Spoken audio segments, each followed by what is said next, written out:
Hello students, myself Yogendra Pathak, PGT Biology, Jawahar Navodaya Vidyalaya. I welcome all of you in this class of Basics of Genetics Part 5.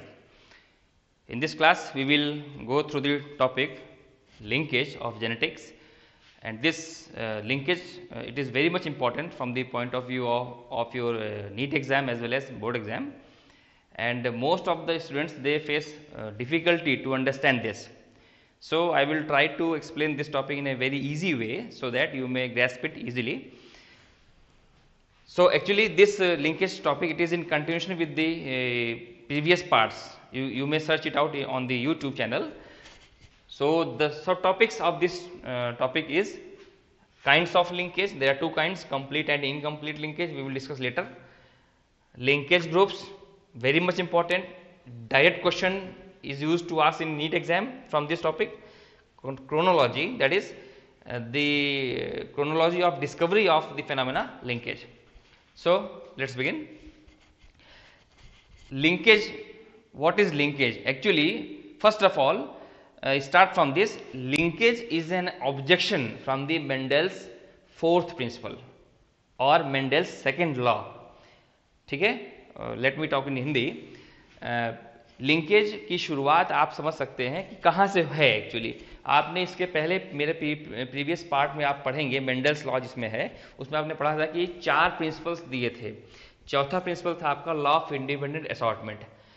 वो क्या बोलता था उसको आप समझिए. पहले लॉ ऑफ इंडिपेंडेंट असॉर्टमेंट ये बोलता था कि किसी भी जेनेटिक कैरेक्टर के ट्रांसमिशन में जहाँ पर डाई हाइब्रिड क्रॉस है, यानी डाई हाइब्रिड क्रॉस में जब आप दो कैरेक्टर्स को एक साथ लेते हैं तो वो कैरेक्टर जब गैमेटोजेनेसिस प्रोसेस में उन दोनों कैरेक्टर का जो प्रॉपर्टी है, यानी वो दोनों के दोनों कैरेक्टर बिना किसी एक दूसरे के ऊपर दबाव के अलग अलग गैमेट्स में ट्रांसफर हो सकते हैं या इंडिपेंडेंटली असॉर्ट हो जाते हैं या सेग्रीगेट हो जाते हैं.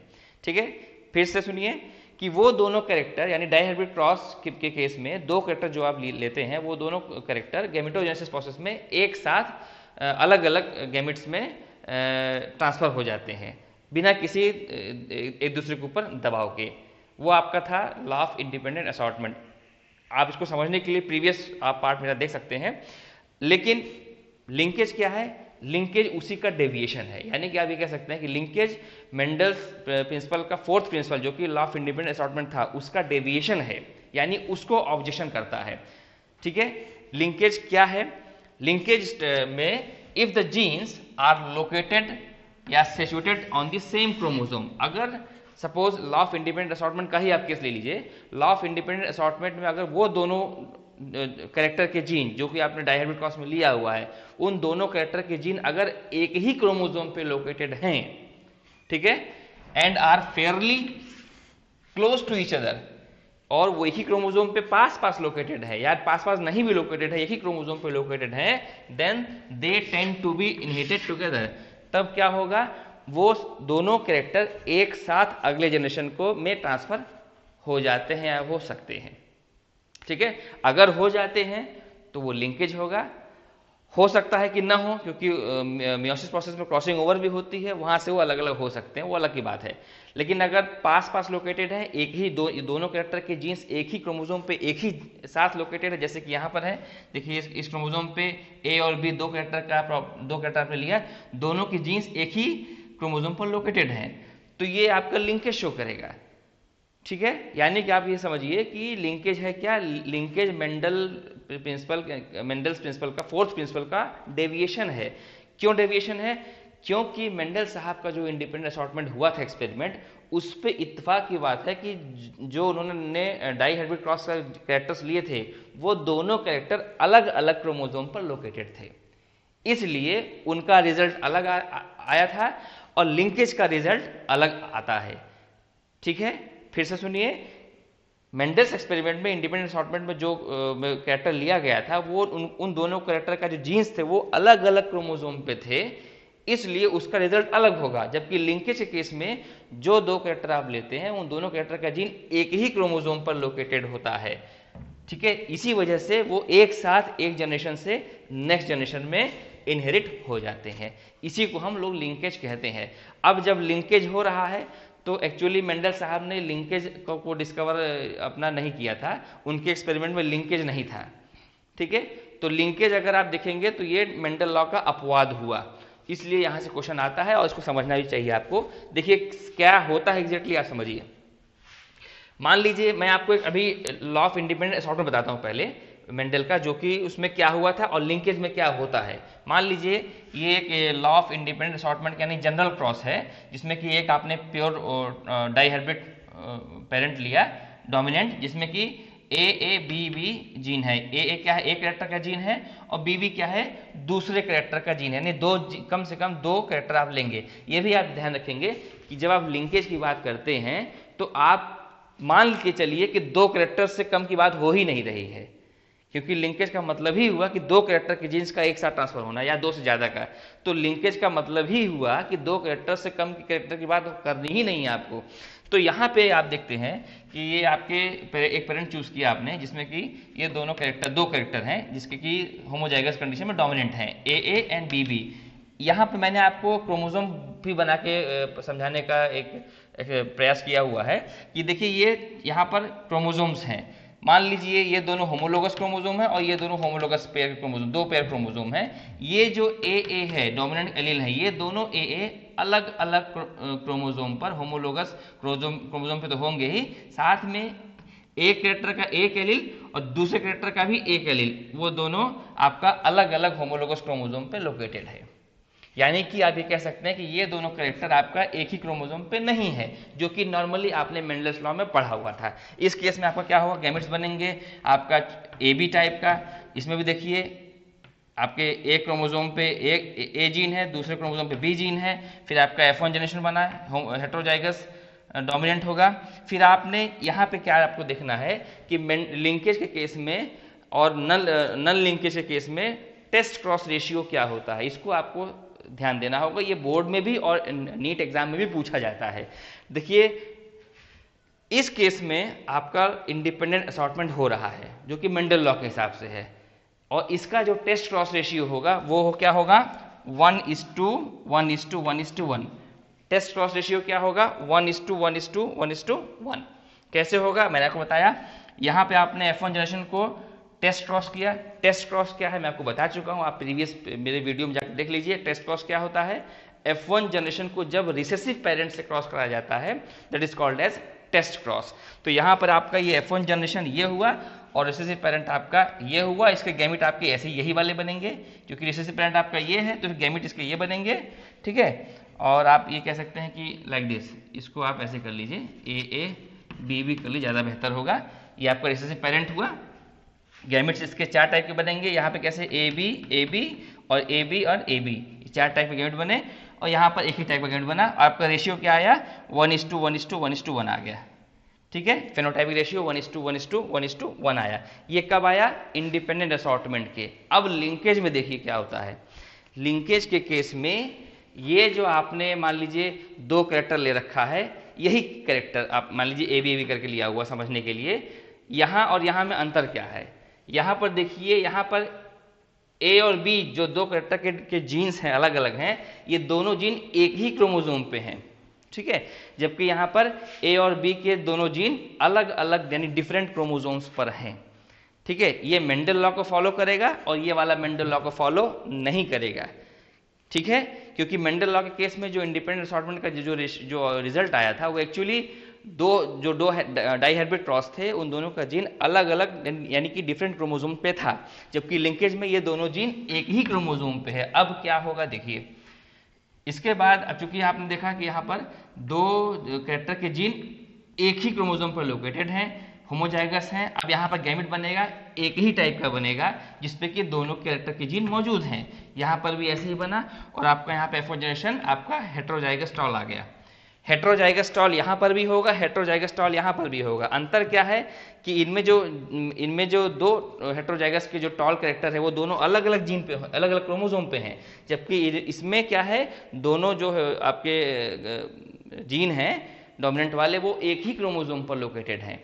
अब जब ये गैमेट बनाएगा तो इसके गैमेट कितने टाइप के बनेंगे, दो टाइप के। यहाँ पे आप अंतर देखिए, इस F1 जनरेशन के जो गैमेट हैं इसका दो टाइप का गैमेट बनेगा, A B and A B, ये जो आपको बीच में स्लैश दिखा हुआ है, स्लैश के लेफ्ट की तरफ आपका दो जीन जो बता रहा है, ये आपके दो अलग अलग कैरेक्टर के जीन हैं जो कि एक ही क्रोमोसोम पर हैं, और स्लैश के राइट साइड में जो दो जीन हैं ये दोनों एक क्रोमोसोम पर लोकेटेड हैं।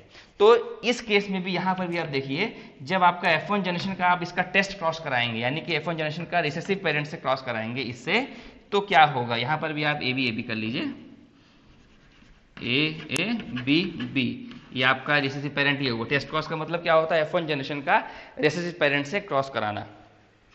तो यहाँ पे आपने पेरेंट क्रॉस कराया इससे, तो गैमेट इसके कितने बनेंगे, दो टाइप के, A B and small A B. जबकि यहाँ आप कंपेयर कीजिए, यहाँ पे गैमेट कितने टाइप के बने थे, 4 टाइप के।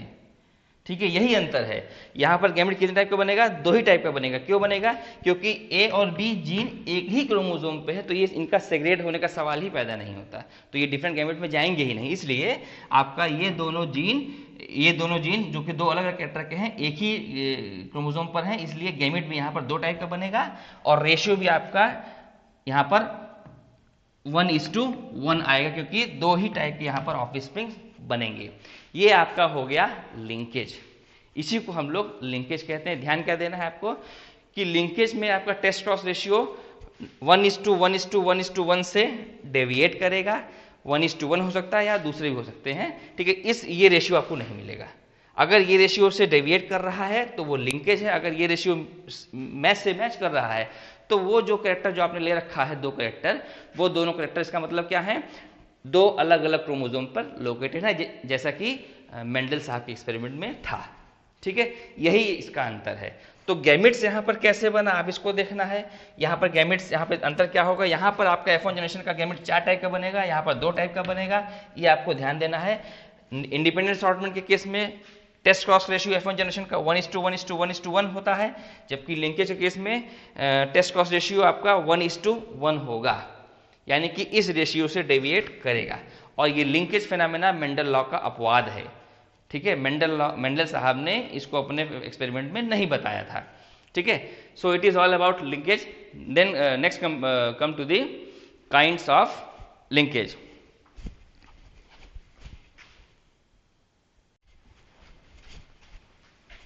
ओके स्टूडेंट्स, अब आप आइए काइंड्स ऑफ लिंकेज पे। लिंकेज मैंने आपसे कहा था कि ये 2 टाइप का होता है, complete linkage and incomplete linkage. Complete linkage क्या है कि जब किसी भी 2 कैरेक्टर के जीन या 2 से ज़्यादा कैरेक्टर के जीन एक साथ नेक्स्ट जनरेशन में ट्रांसफ़र हो जाएं। अगर इस तरह से हो रहा है तो कंप्लीट लिंकेज होगा। और ये भी हो सकता है कि एक ही क्रोमोसोम पे एक से ज़्यादा कैरेक्टर के जीन डिस्टेंटली लोकेटेड अगर हुए हैं, तो उस केस में आपने पढ़ा होगा क्लास 11th में, मियोसिस होती है। मियोसिस में एक फिनोमेना है क्रॉसिंग ओवर। क्रॉसिंग ओवर में क्या होता है कि होमोलोगस पेयर्स जो क्रोमोसोम होते हैं, सपोज पहला पेयर है तो उसका एक जो मदर से आता है और एक पैटर्न फादर की तरफ से आता है, सेम शेप और साइज का, वो होमोलोगस क्रोमोसोम है। तो मियोसिस फर्स्ट फेज में ये क्रॉसिंग ओवर करते हैं। क्रॉसिंग ओवर का मतलब वो दोनों होमोलोगस क्रोमोसोम नज़दीक आते हैं, लाइक दिस। यहाँ पर ये सपोज होमोलोगस पेयर हैं, ये नज़दीक आए और अपना क्रोमोसोम का कुछ हिस्सा आपस में चैस्मेटा बनाने के बाद एक्सचेंज कर लेते हैं। तो उस दौरान हो सकता है कि एक क्रोमोसोम पे कोई 2 जीन है जो कि डिस्टेंटली लोकेटेड, डिस्टेंटली का मतलब दूर दूर प्लेस्ड हैं एक ही क्रोमोसोम पे, तो उनके चांसेस क्रॉसिंग ओवर के दौरान होमोलोगस क्रोमोसोम में चले जाने के होते हैं। इस केस में वो एक साथ ट्रांसफर नहीं होगा। ठीक है, it is called as incomplete linkage, यानी कि एक ही क्रोमोसोम के कुछ जीन तो चले जाएंगे और जो दूर दूर लोकेटेड जीन है वो नहीं जा पाएंगे, वो अलग गैमेट्स में जा सकते हैं। तो ये आपका कैसा एग्जांपल हुआ, इनकम्प्लीट लिंकेज। लेकिन दोनों में खास बात क्या है कि दोनों के में जो 2 या और कैरेक्टर के आप जीन्स लेते हैं वो सब एक ही क्रोमोसोम पे लोकेटेड होते हैं। तो समझते हैं, देखिए कंप्लीट लिंकेज में क्या है। कंप्लीट लिंकेज मान लीजिए ये आपका एक पेयर ऑफ होमोलोगस क्रोमोसोम है। होमोलोगस क्रोमोसोम का मतलब सेम शेप और साइज का क्रोमोसोम। डिटेल के लिए होमोलोगस क्रोमोसोम क्या है आप प्रीवियस वीडियो मेरे जाइए, वहाँ मैंने बता रखा है। यहाँ पर देखिए होमोलोगस क्रोमोसोम है, एक ये मैटरनल साइड का, सपोज ये पैटर्नल साइड का, और यहाँ पर ये होमोजाइगस कंडीशन में डोमिनेंट में ये है, ये डोमिनेंट और ये आपका रिसेसिव हो गया। उसके बाद जब ये गैमेट बनाएंगे तो देखिए एक कैरेक्टर का ए जीन और दूसरे कैरेक्टर का बी जीन एक ही क्रोमोसोम पर लोकेटेड है, और ये आपका गैमेट बनाने के दौरान देखिए ये दोनों होमोलोगस क्रोमोसोम सेपरेट हुए। बेसिकली कब होता है? मियोसिस फर्स्ट में। मियोसिस फर्स्ट हो गया। अब यहाँ आप कहेंगे कि ये दोनों क्रॉसिंग ओवर आपने नहीं दिखाया, हम मान लिए कि क्रॉसिंग ओवर हो भी गया, लेकिन ये दोनों जीन क्रॉसिंग ओवर के बाद भी सेपरेट नहीं हुए, ये ऐसा मान के इसको बनाया गया है। तो ये दोनों जो जीन है ये क्रॉसिंग ओवर के बाद भी सेपरेट नहीं हुए हैं, ऐसा करके यहाँ पे दिखाया गया है। और अगर नहीं हुए हैं तो ये कंप्लीट लिंकेज शो करेगा। ठीक है, वहां पर देखिए एक्सचेंज होने के बाद अलग अलग हो गए हैं तो वो इनकम्प्लीट लिंकेज। ये आपको मैं कंप्लीट लिंकेज बता रहा हूँ। ये कब होता है? जब ये दोनों जीन आसपास लोकेटेड हैं और ये अलग अलग क्रॉसिंग ओवर में के दौरान सेपरेट ना हो पाए। तो यहाँ पे देखिए ये दोनों जीन एक ही क्रोमोसोम पे हैं, और मियोसिस फर्स्ट में एक ही क्रोमोसोम पे अभी भी हैं, और मियोसिस सेकेंड में ये एक ही क्रोमोसोम पे यहाँ पर भी साथ में है। तो इस केस में देखिए आपको गैमेट कुल कितने टाइप का मिला? 2 टाइप का। यहाँ पे देखिए ए बी ये दोनों गैमेट एक ही टाइप के हैं, और ये दोनों गैमेट भी एक टाइप के हैं। टोटल कितने टाइप का गैमेट मिलेगा आपको? 2 टाइप का, ये और ये।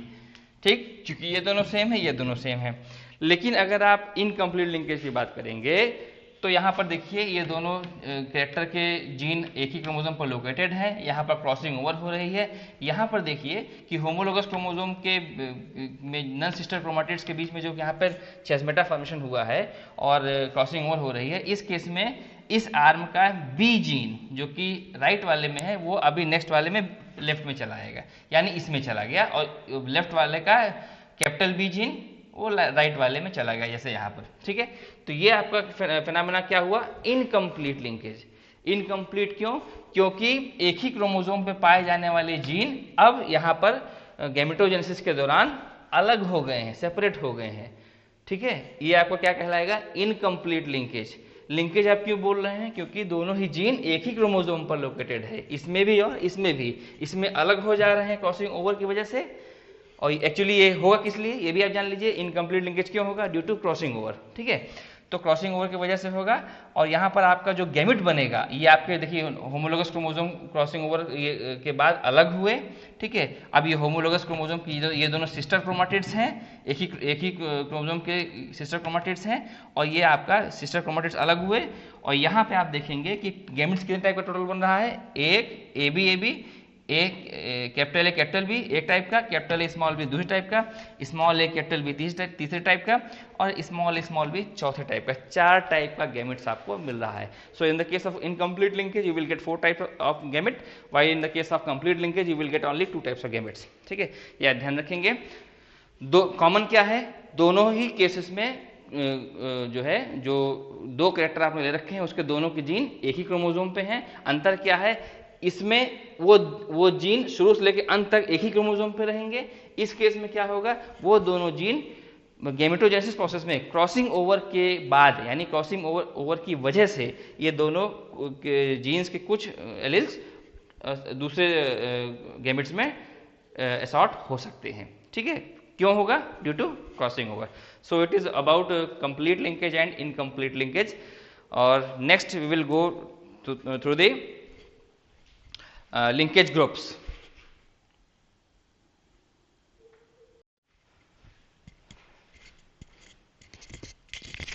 ओके स्टूडेंट्स, अब आप आइए थर्ड टॉपिक जो कि आपका थर्ड सब टॉपिक है, लिंकेज ग्रुप्स। देखिए लिंकेज ग्रुप से सीधे सीधे क्वेश्चन नीट में आता है कि पूछता है how many linkage groups are there in this and this like this. तो फिर इसमें समझने के लिए आप ये देखिए कि लिंकेज ग्रुप में अभी आपने देखा एग्जांपल के साथ कंप्लीट या हो लिंकेज या इनकम्प्लीट लिंकेज हो, आपने देखा कि एक क्रोमोसोम पर जो तो जितने भी जीन हैं वो सारे के सारे जीन्स हम लिंक्ड जीन्स कह सकते हैं। लिंक्ड जीन्स का मतलब यानी कि एक क्रोमोसोम पे पाए जाने वाले जितने भी जीन XYZ हैं, ठीक है, उनकी टेंडेंसी होती है कि वो एक साथ नेक्स्ट जनरेशन को ट्रांसफर हो जा सकते हैं। तो इसलिए एक क्रोमोसोम पर पाए जाने वाला जितने भी जीन्स हैं वो सब मिला के आपका एक लिंकेज ग्रुप होगा। ठीक है, अब इसमें आप देखेंगे कि सपोज ह्यूमंस की बात करेंगे, ह्यूमंस, तो ह्यूमंस में अगर आप वैसे देखेंगे तो आपसे कोई पूछेगा कितने लिंकेज ग्रुप है भाई, तो आप कहेंगे कितने 23 है ना, क्योंकि 2n बराबर 46 है, 2n बराबर 46 है। अब यहाँ पे देखिए 2n बराबर 46 का मतलब यहाँ पर आपके 22 पेयर जो हैं वो सोमेटिक क्रोमोसोम्स के हैं, है ना, और 1 पेयर आपके सेक्स क्रोमोसोम के हैं, 1 पेयर आपके सेक्स क्रोमोसोम के हैं। यहाँ पर देखिए 22 पेयर की बात करें, कौन सा pair, homologous chromosome, homologous pair, ये 22 पेयर क्या है, होमोलोगस पेयर है, और ये भी क्या है, सेक्स क्रोमोसोम होमोलोगस पेयर हैं, होमोलोगस पेयर हैं, ठीक है। तो यहाँ पर टोटल 46 क्रोमोसोम हुआ, क्रोमोसोम कितने 46, लेकिन आप इसको 46 लिंकेज ग्रुप नहीं कहेंगे, क्योंकि यहाँ पर देखिए 22 पेयर ये और 1 पेयर आपका sex chromosome, 22 pair autosome, 1 pair sex chromosome.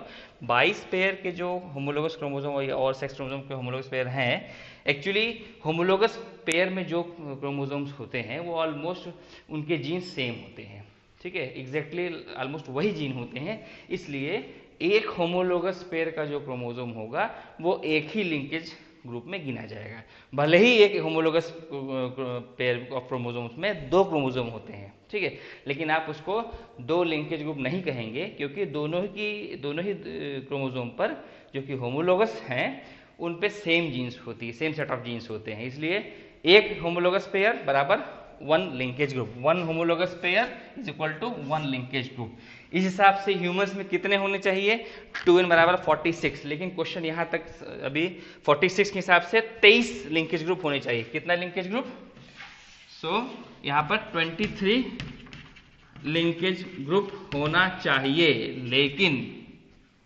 लेकिन नीट में आपसे ये पूछ लिया कि how many linkage group are there in human males, ठीक है, यहाँ पे थोड़ा सा आपको समझना पड़ेगा कि ह्यूमन मेल्स की अगर आप बात करेंगे तो मेल्स के केस में, ह्यूमन मेल्स के केस में आपका 22 पेयर वही ऑटोसोम है, ऑटोसोम्स, तो यहाँ पे आपका 22 लिंकेज ग्रुप हो गया, प्लस 1 पेयर जो आपका सेक्स क्रोमोसोम है, 1 पेयर सेक्स क्रोमोसोम है, इसमें आपको मेल्स के केस में X और Y 2 सेक्स क्रोमोसोम होते हैं, यानी कि दोनों के दोनों सेक्स क्रोमोसोम जो होमोलोगस पेयर है वो सेम नहीं होते, ठीक है, तो इस केस में आपका एक X सेक्स क्रोमोसोम होगा और एक Y सेक्स क्रोमोसोम होगा।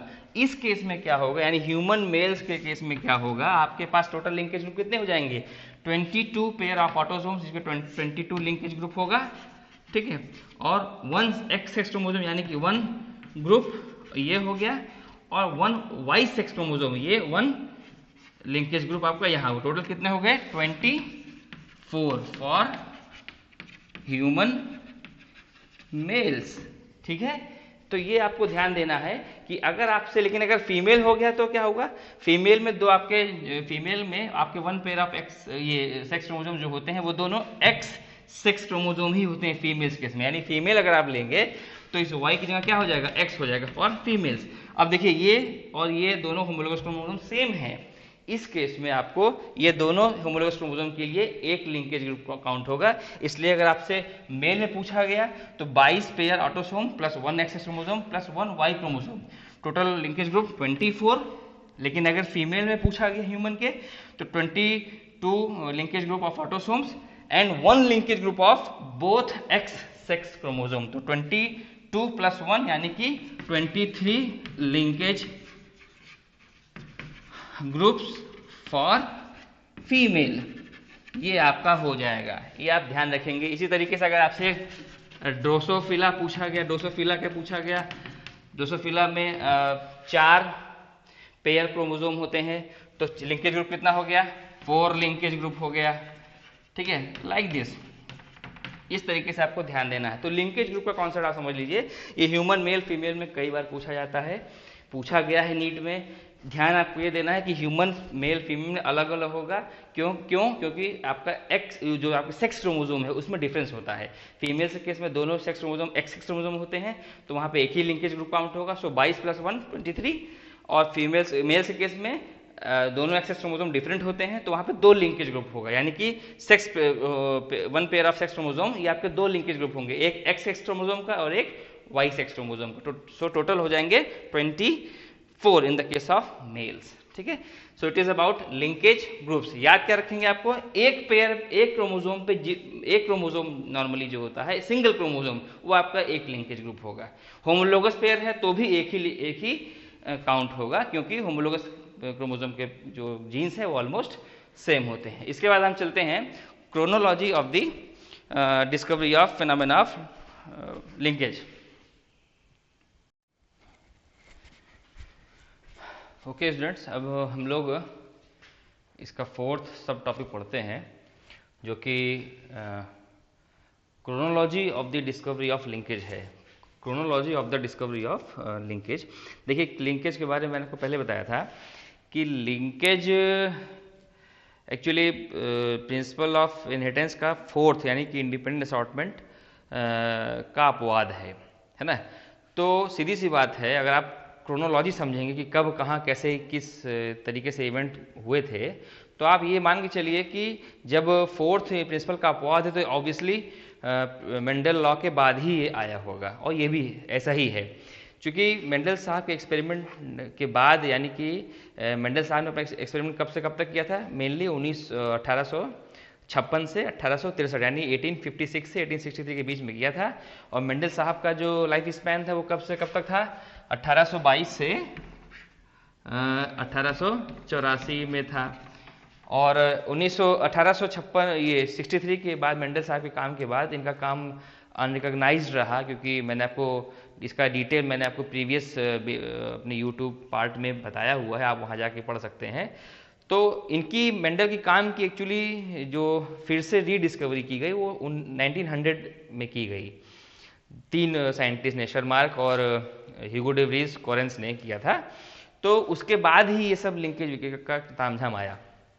ठीक है, तो बेसिकली जो आप लिंकेज पढ़ते हैं, जो एग्जैक्ट थ्योरी है वो क्रोमोसोमल थ्योरी ऑफ लिंकेज कहते हैं, जो कि दी थी किसने, टी.एच. मॉर्गन साहब ने। ठीक है, क्रोमोसोमल थ्योरी ऑफ लिंकेज जो कि आज के समय मानी थ्योरी है, उसको दिया था टी.एच. मॉर्गन साहब ने और कैसल, दोनों ने मिलकर किया था। कैसल, CA, स्पेलिंग याद कर लीजिएगा, दोनों नाम कैसल एंड मॉर्गन, ये दो लोग मिल करके क्रोमोसोमल थ्योरी ऑफ लिंकेज दिए थे। ठीक है, कब दिए थे, 1911 में। ठीक है, लेकिन इसके पहले लिंकेज के बारे में तमाम लोगों ने, साइंटिस्ट ने बताया था कि लिंकेज के बारे में हिंट्स जरूर दिए थे, लेकिन एग्जैक्टली क्यों हुआ कैसे वो उसको जस्टिफाई नहीं कर पाए। लेकिन वो हिंट्स क्या क्या थे वो आप हम लोग देखते हैं कि 1902 में 1902 में Walter Sutton and Theodor Boveri, इन्होंने क्रोमोसोमल थ्योरी ऑफ इनहेरिटेंस दिया था, जो कि आप अपने टेक्स्ट बुक पढ़ते हैं क्लास 12th में।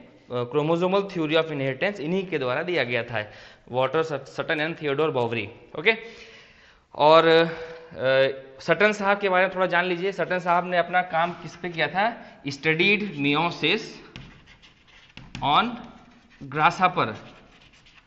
ग्रासहॉपर में इन्होंने मियोसिस को पर काम किया था। ये भी कॉन्सेप्चुअल क्वेश्चन है, नीट में पूछा गया क्वेश्चन है कि सटन साहब ने किस पे काम किया था, ग्रासहॉपर पे किया था, मियोसिस स्टडी की थी।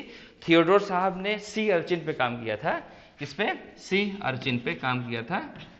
ठीक है, और ये इन दोनों ने मिल इंडिपेंडेंटली काम किया था, अलग अलग काम किया था, और मिल करके क्रोमोसोमल थ्योरी ऑफ इनहेरिटेंस दिया। अब क्रोमोसोमल थ्योरी ऑफ इनहेरिटेंस क्या है वो हम आगे पढ़ेंगे।